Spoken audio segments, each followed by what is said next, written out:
L'apôtre Paul utilise dans Romains 6 le même terme de greffe pour dire que nous avons été plantés en Christ, dans la conformité à sa mort. Ainsi, par la puissance de la mort du Seigneur Jésus, nous sommes amenés progressivement, lentement, à mourir totalement en ce qui concerne notre vieille nature. Ensuite, par la puissance de sa résurrection, nous sommes de même amenés à participer à sa nature divine. Et cette puissance de résurrection agit et se déploie en nous, dans 3 directions. En premier lieu, par la puissance de sa résurrection, nous devenons justes devant Dieu. Comme il est souligné dans Romains 4, 25, lequel a été livré pour nos offenses et est ressuscité pour notre justification. Et deuxièmement, par la puissance de sa résurrection, nous atteignons le grand but que Dieu a en vue pour nous, à savoir d'être rendus conformes à son image.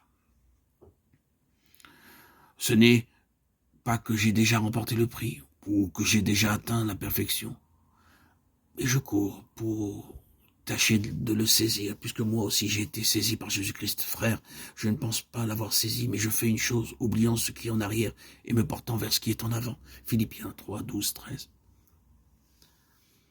C'est pour cette raison-là que l'apôtre Paul avait un ardent désir de connaître davantage la puissance de sa résurrection et la conformité à sa mort.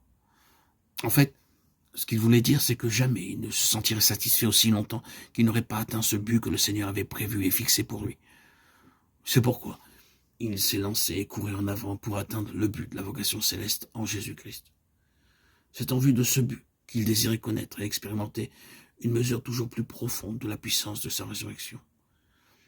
Ayant ce but en vue, l'apôtre était prêt à endurer n'importe quelle épreuve pour parvenir à cette destination. Et enfin, troisièmement, c'est par cette même puissance de sa résurrection qu'il nous sera donné pour finir un corps nouveau, un corps de résurrection. Et si l'esprit de celui qui a ressuscité Jésus d'entre les morts habite en vous, celui qui a ressuscité Christ d'entre les morts rendra aussi la vie à vos corps mortels par son esprit qui habite en vous. Romains 8, 11. Par cette puissance de résurrection par laquelle le Seigneur Jésus lui-même est ressuscité, par cette puissance qui est déversée en nous, nous recevons finalement un corps nouveau, un corps de résurrection. C'est à cause de cela que l'apôtre Paul prie pour que vous sachiez quelle est l'infinie grandeur de sa puissance se manifestant avec efficacité par la vertu de sa force. Il l'a déployé en Christ en le ressuscitant des morts et en le faisant asseoir à sa droite dans les lieux célestes. Éphésiens 1, 19, 20. C'est pour cette raison que l'apôtre Paul priait avec un lourd fardeau de cœur en faveur des croyants éphésiens pour qu'il leur soit donné de connaître davantage la puissance de sa résurrection.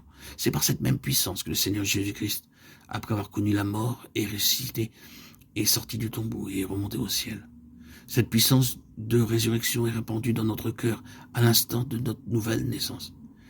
Et elle continue à se manifester et agir en nous jour après jour jusqu'à ce que nous soyons rendus conformes à lui. C'est ainsi que durant notre vie terrestre, nous sommes de plus en plus, jour après jour, rendus participants de la nature divine.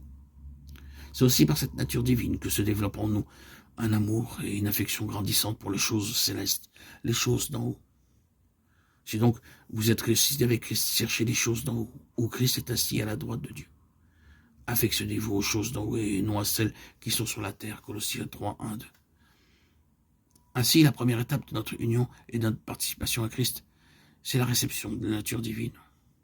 En nous appuyant sur les promesses de sa parole, nous les appropriant par la foi, nous entrons progressivement de plus en plus dans la réalité de cette nature divine, jour après jour, lesquelles nous assurent de sa part les plus grandes et les plus précieuses promesses, afin que par elles vous deveniez participants de la nature divine, en fuyant la corruption qui existe dans le monde par la convoitise. 2 Pierre 1, 4.